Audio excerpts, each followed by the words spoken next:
Nå har vi kommet til et av de siste punktene I programmet.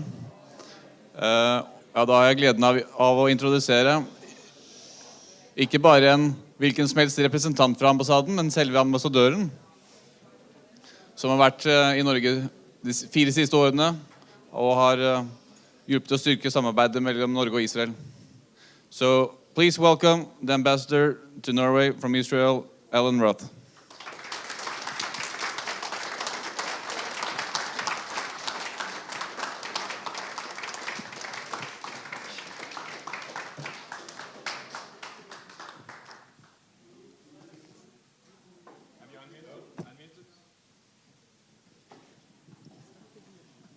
Now? Yeah, I can hear myself. That's not a good thing, because then...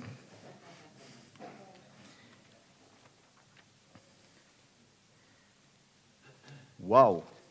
This is really... I must confess that I'm a happy person and a sad person on the same time. A happy person because seeing so many people together again, being able to look in the eyes, shaking hands, hug even, is a wonderful thing. So thank you very much for coming. You made my day, at least. Thank you. Thank you. On the same time, I'm quite a sad person because in less than 3 months' time, I'm flying away to get acquainted again with my own country. I think that nowadays I know your country a bit better than mine. I have to go back in order to try and to remember what I represent. This is what we say in the foreign ministry. So this is one of the last appearances that I'm going to have, the last options or possibilities to talk with you guys, except of the conversations that I have with so many of you, and I look around, the light here is a bit strong, but I look around and I recognize many of you as people whom I sat with and had very deep and interesting conversations. So permit me not to give today the regular kind of speech. I don't think I ever gave a speech, but kind of talk that I used to give in the past, but to try and to, at least in the beginning, to trying to look on these 4 years from a way that might be interesting for you as well. And I'm not going to say anything you don't know, but permit me to put it on the table from my own point of view. And after that, I guess I'll have a few minutes for questions and answers so we can dwell a bit deeper, to a few of the issues. I would like to talk mainly on 2 issues. When I arrived here 4 years ago, the discussion was the same concerning Israel, the Palestinians, the peace process, was the same discussion as it used to be 10 years ago, 15 years ago, 20 years ago. I won't say 30 years ago. 30 years ago, there was a euphoristic kind of feeling in the air, the process. But 20 and 15 and 10 and 5 years ago were the same. And you know what? In a way, the Middle East was the same. The Middle East with one direction. I disagree with you, I fight you. I disagree with you, I curse you. I disagree with you, I boycott you.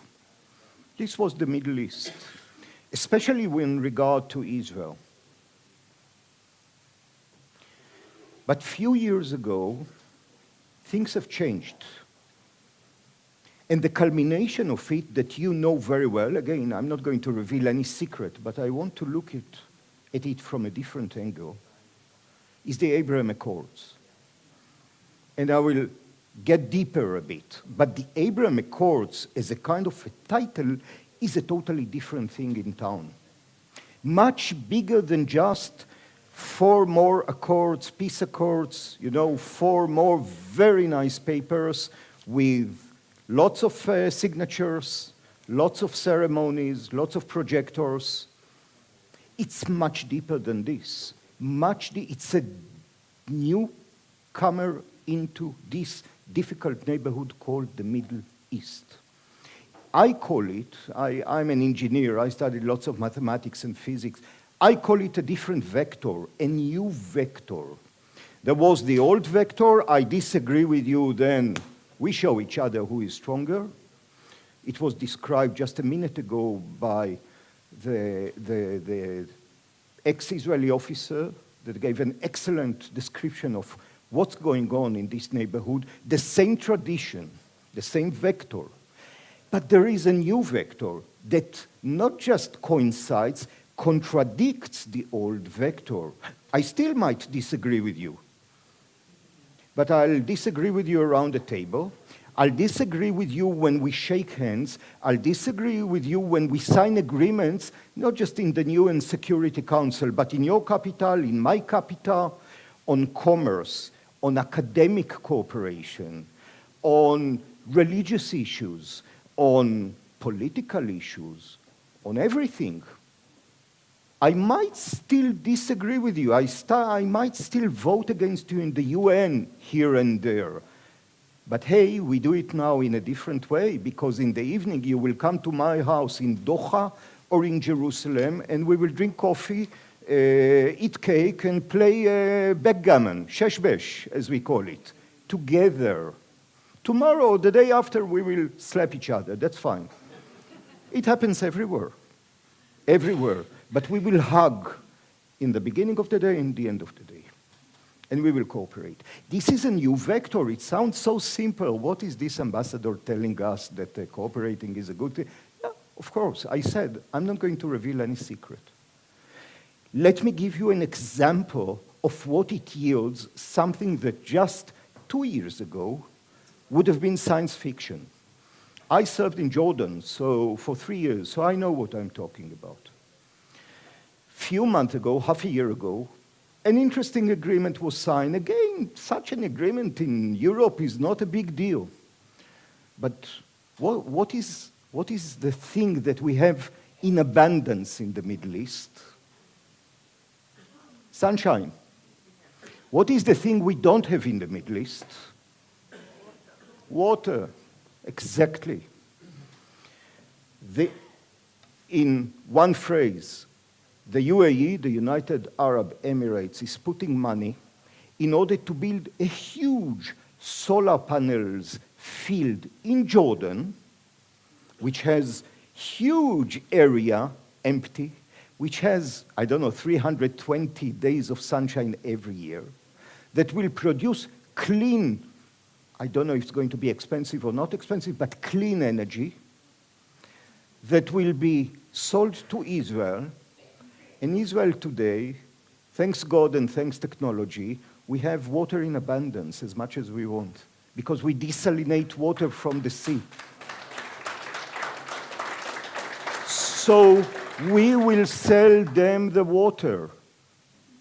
Look, 3 countries, one of them had peace agreement with Israel for many years, one of them is a newcomer to the peace camp, and one of them is just saying, hey, yeah, we can solve the other things, but let's wait for a second. Let's do something together that will make us closer.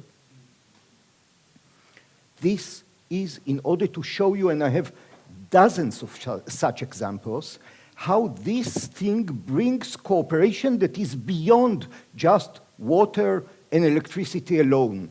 Now it's a cooperation.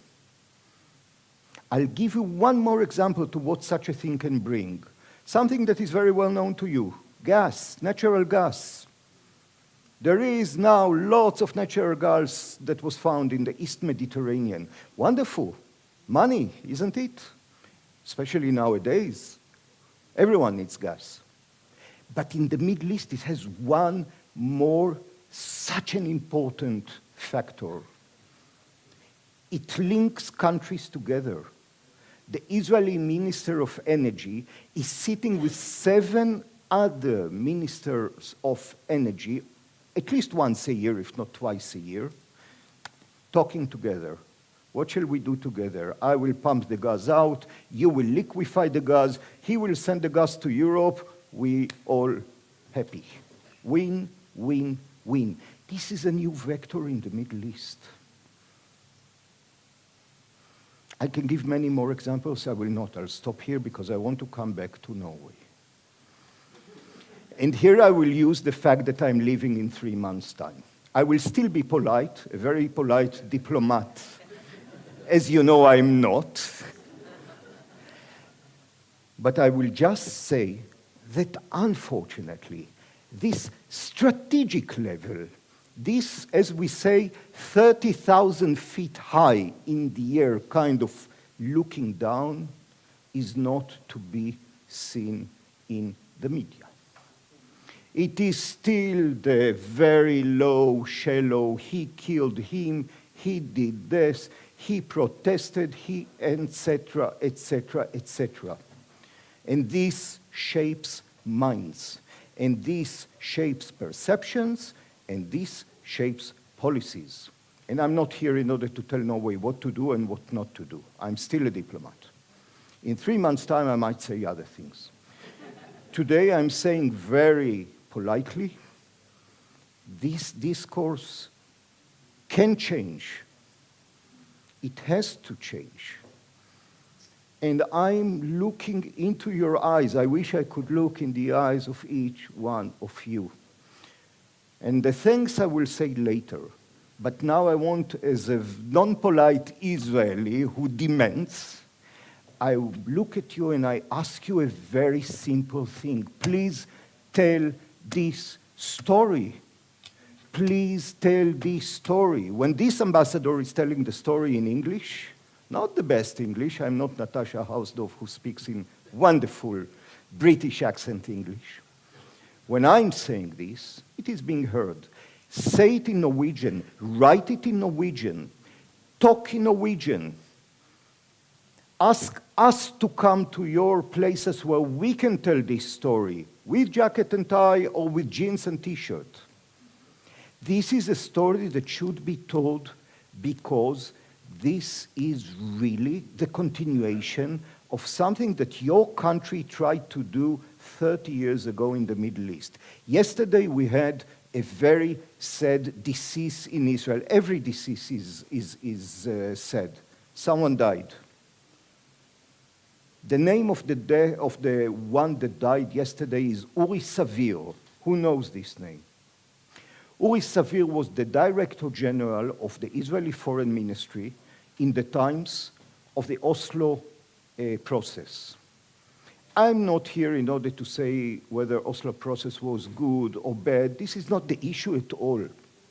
But there was a kind of a thinking at that time. The thinking was not just, as I say, a piece of paper. The thinking was, how do we link? How do we create the people-to-people cooperation? Not just a paper, that you and I will be able to sit together for a coffee and talk about it, about the problem, whatever problem. The people-to-people, that our children can go 1 year to the Hebrew University and the other year to, I don't know, Jordan or Doha University. The people-to-people, without it, there is no peace. Without it, there is no future. This was the idea there. Again, I'm not saying it was a failure, it was success. This is not the issue here. But this was what Uri Savir was trying to build at the time. It begins now with the Abraham Accord. Is it already finished? Is it already well done and finalized and we can... No, the Messiah did not come yet, at least not to the Middle East. Not in this regard. And again, don't catch me on the religious part of it. You understand what I'm talking. We are still far away from this wonderful peace. This is going to be quoted. This is going to be titled, the Israeli ambassador said. No, you understand what I'm saying. We are still have a long run, a long way forward. But there is a beginning. There is already a new vector, a new direction. This should be told. This should be told, especially in this country, in your own language. And you do it. You do it as miff. You do it as people, as individuals. Please do it even more. Today we are in a crossroad. What the colonel told you just an hour ago is the old vector. If we let this vector win, problems are horrid, horrible. if we encourage the new vector to be stronger, we have a chance. Because the old vector he spoke about is a vector that is looking on the past. I have an account with you, I have to settle. I hate you because of this. I. And everyone says I to the other. This new vector is looking to the future. Is asking, okay, what can we do? Electricity, electricity, cheap electricity and clean. Yalla, take it. You want water? Okay, we have this. This is the future. There is a striking difference between what was until, and I say the importance of these agreements is much beyond just 4 new peace agreements, which is tremendously important by itself. This is one point I want to say. But I want to link it to something else that is more and more evident in the discussion. And I'm talking to miff people. This is why I feel free to say it, even though I'm saying it in a much less hospitable audiences. The distortion of the facts, in my view, reached a height that I never saw almost in my entire life, and I begin my 36 years in the foreign ministry. Since the middle of the 80s, I didn't see such a thing. Distortion of facts and neglection of real facts. One of the examples was shown just an hour ago, as I say. The neglection of what is Iran and what Iran is presenting not just to Israel, to the whole Middle East, and beyond that. And the distortion of each and every fact. Look on the demonstration in Jerusalem just 2 days ago, exactly the same. When I read this media, I'm horrified. The whole facts are being distorted. I'm asking you time and again the same thing I've asked you before, but now this is much more serious. Please, please intervene. Put your hands, put your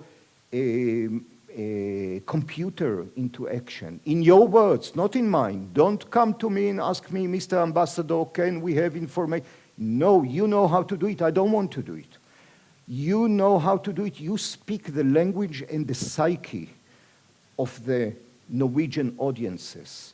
They are not all hostile. Some of them come to me and say horrible things. But when I put the facts on the table in private, they say, wow, we didn't know about this.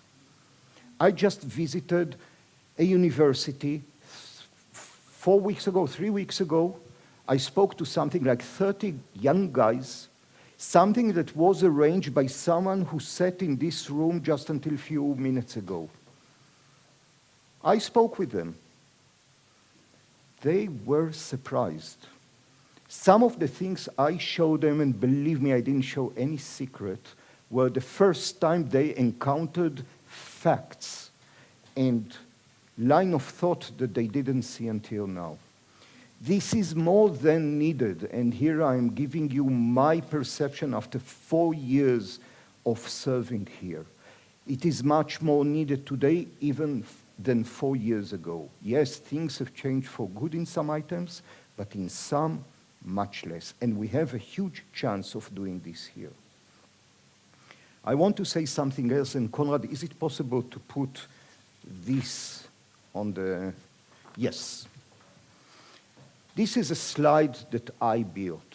It's not an official slide. Please don't take pictures and send it to some... No, but this is a slide that I've put, and I put it time and again. You don't have to agree with everything that is written here. But you agree with me that in big notion, this is what values represent. You can add, you can take out 1 or 2, that's fine. Each one of us has its own beliefs, I understand. But this is the thing. This is Israel. This is Norway. This is the others. This was done for an audience that should have had Palestine there. But this is, let's call it some countries in the Middle East. That, by the way, were listed in by the previous interlocutor. when you show this, the values, and again, not each one of us has to agree to everything, but in big terms, Norway and Israel share the same values. At least aspire to have these values. You are never successful in 100%. This does not exist anywhere. As I said, I'm an engineer. I know that in engineering you don't have 100%. We aspire to 96. This is the highest possible. I aspire even to 80%. Do we have this 80% here? No. This is a story that was forgotten. The values. They don't want to speak about religious values. Okay, no problem. Let's talk about their own values. This should be repeated time and again, because I saw the effect of this. It helps, especially with the young generation who is talking a lot about values, and I'm very happy about it. I'm happy when my children are talking about their values. My grandchildren are too young for this. I'm very happy. I'm saying, wonderful, it's not just money, it's values as well. So, okay, so let's compare values. Let's see it in the eyes on a table. I'm asking you to come back to the roots, to come back to basics. I saw the influence on this, on not friendly, young, not friendly Norwegian audiences. It works. I know you do it. I'm asking you to do it even more. Konrad, can you put this, please?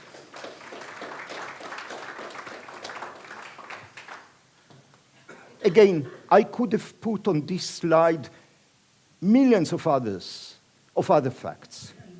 You know them, but look at these facts that are enshrined here. Look on this. This is the agreement. This is the agreement I was talking about, the Water Clean Energy Agreement. And remember the previous speaker, the destroyment of Lebanon's economy. Totally different vectors. This is the emblem of the vectors I'm talking about. This is the emblem of the vectors I'm talking about. When we are signing agreements and making these agreements work, they are very happy and they are congratulating each other for one more impressive terror attack. These facts are known to you. I'm just asking you to put it time and again in the discourse. This is the important thing to do here. This one, again, nothing to, you know all of this. This is an unbelievable one. And this is the strongest one that I saw in my speeches. And I gave hundreds of speeches in Norway in the last 4 years. People don't know this.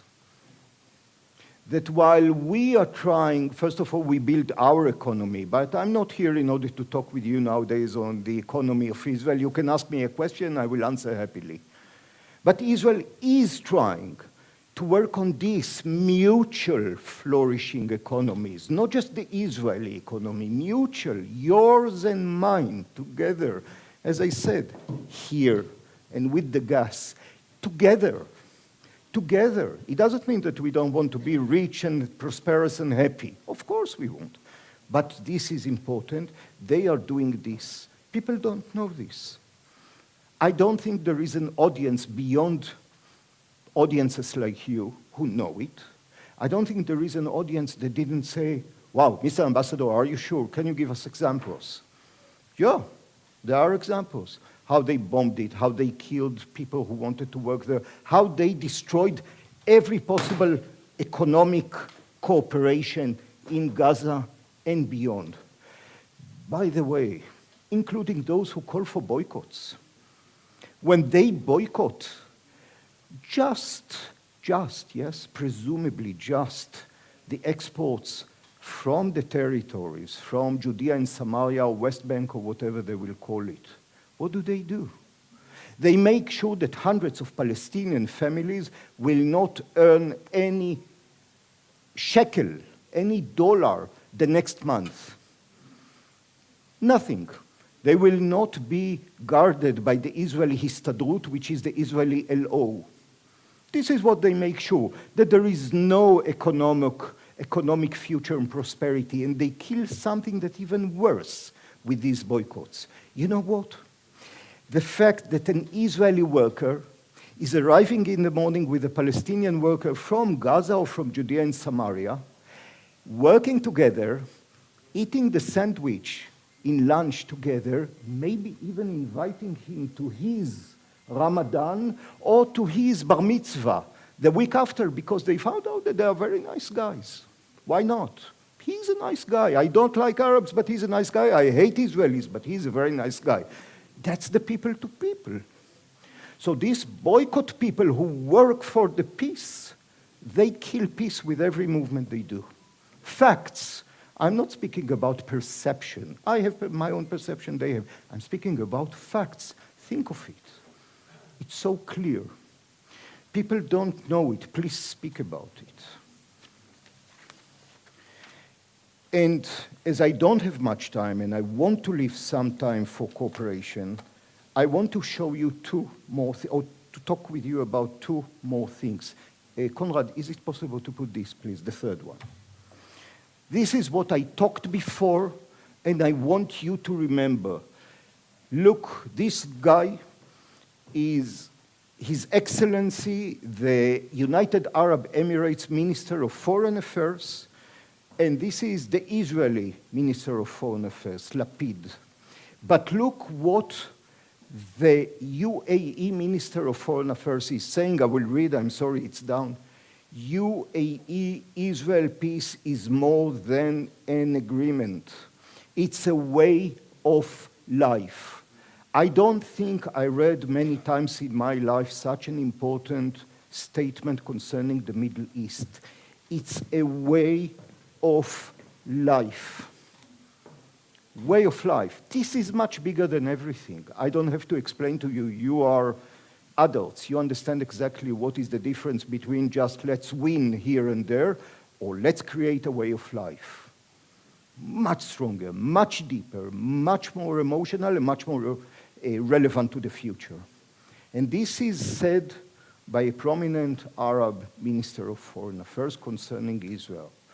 This should be repeated time and again. This is not anymore Israeli propaganda, as I'm being told sometimes.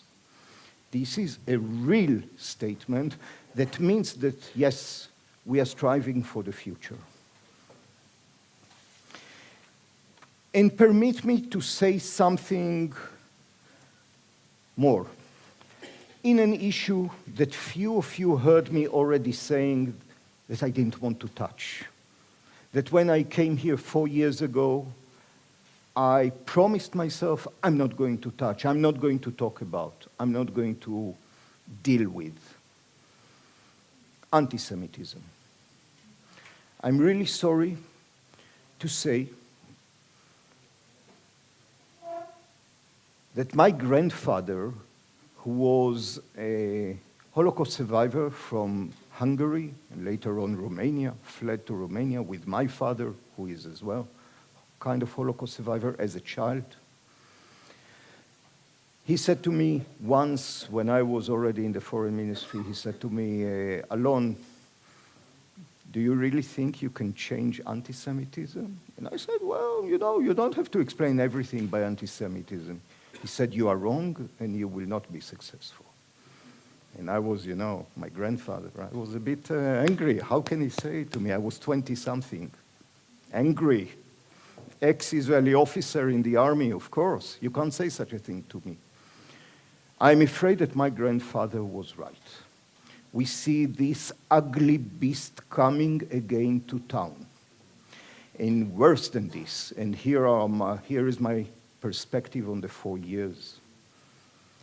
Years ago, I don't know if it's 4 or 6 or 10 years ago, it was in the extremes. Far away in the extremes. Sometimes it was a bit closer, but it was in the extremes. I'm afraid to say that today it is not anymore in the extremes. It is sometimes in the middle, and in a very important middle, and in an influencing middle that is influencing the public, that is talking to the public. More and more, Incident here, incident there, but when again, like engineering, you put a line between them, oops, you see already that it leads somewhere. It's not just kind of chaotic points. And I have a very humble, but a very sincere request, again, not just as an ambassador, as an Israeli, as a Jew, as a son of, as a grandchild of. Please fight it with all your might. It is still small compared to other places and compared to other times.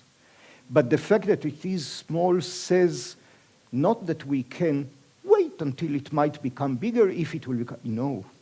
If it's small, crush it now. If you will wait until it's bigger, it won't work anymore. As the French say, c'est fini. Don't wait until c'est fini. Crush it today. Do your own work today. The Israeli people, the Jewish people can do what we want. But you can do much more. Please do it. Crush this ugly beast before it becomes a real beast with real teeth.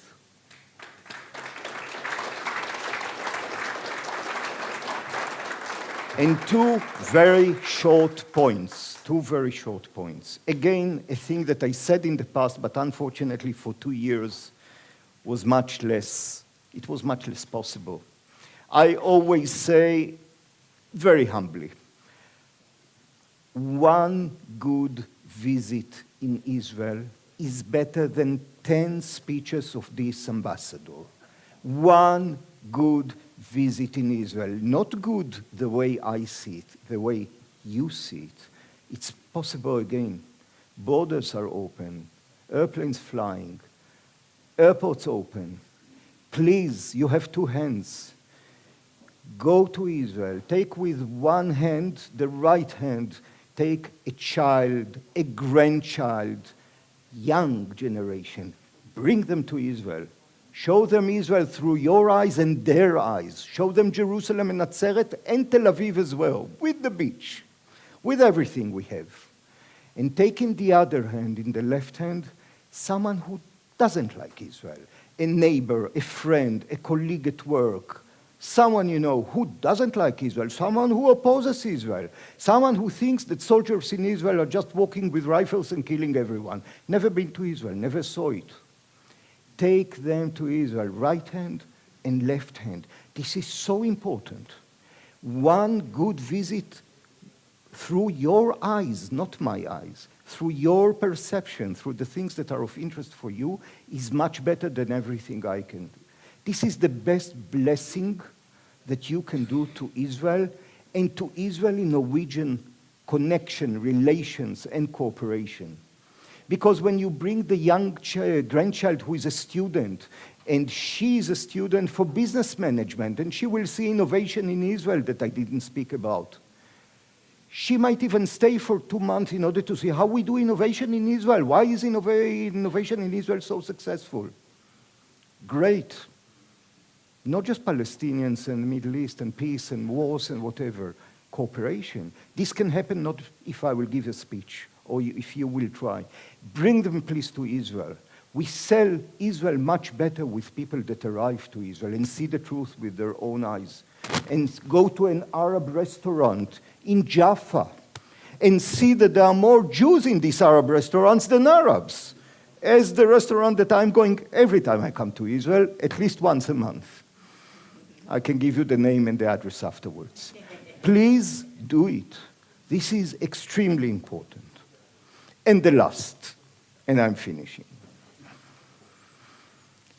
I want to thank you immensely, immensely, immensely, immensely. As I always say, and I said it to my superiors in the foreign ministry that came to visit me just 2 weeks ago, I said to them, miff and the individuals in miff are a blessing that every ambassador should have everywhere in the world. To have the dedication, to have the things that you are doing, to have the friendship, to have the feeling of family that you give an Israeli diplomat. Yes, we are tough, but as I always say, even tough people need a hug every now and then. And you give this hug, sometimes through talking, through arriving here, through... We got even cakes and flowers in the embassy. I'm not asking for this. I'm just saying you don't know what kind of influence it gives, how it gives us an impetus of... It gives us energy to continue, energy to understand that we are not alone in this task. I really want to thank you, of course, Konrad and all his team, but you, each and every one of you, those who agree with us 100%, those who agree with us just 70%, those who have tough questions and those who have immense love. I really want to thank you, those who created and managing MIF today, and all of you, each one of you, please see it as I shook the hand of each one of you and gave a hug, because this is what I feel.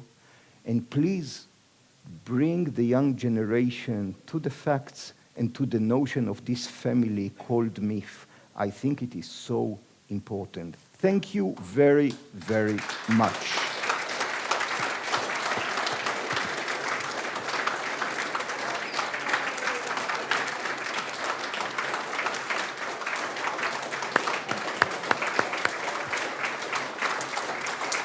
Thank you.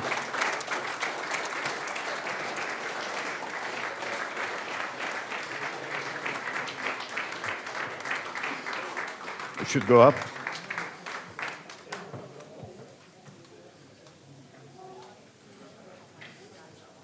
Hello. First, any questions to the ambassador? Oh yeah, sorry. Hvis noen har noen spørsmål, kan dere komme opp. There is lunch that is awaiting. I will talk with you in lunch. I'm joining you. If anyone wants to come to me to ask, to say, this is the time, I have all the time for you, I have nothing else more today. So please. All right, so if no one have any questions, I would like to thank you immensely for the job and the collaboration with MIF, and we really appreciate you all the time, your effort that you have spent, not only coming to the main conferences, but traveling across Norway, having lectures, having seminars, and taking questions left and right, and I also personally really enjoy your message, the people-to-people message. I think that's a very universal message, and anyone who would like to seek peaceful solutions, I think is supporting this message that it starts with the small pieces, starts with the people, and ends with the people. And yeah, and I know I'm not going to take anything from Israel, and I know Israel is the land of innovation and inventions, but there's one particular invention that Norwegians are particularly proud of, and that's this cheese slicer. Ah, bravo. So I hope this will be a small memory for you. Very beautiful. Thank you very much.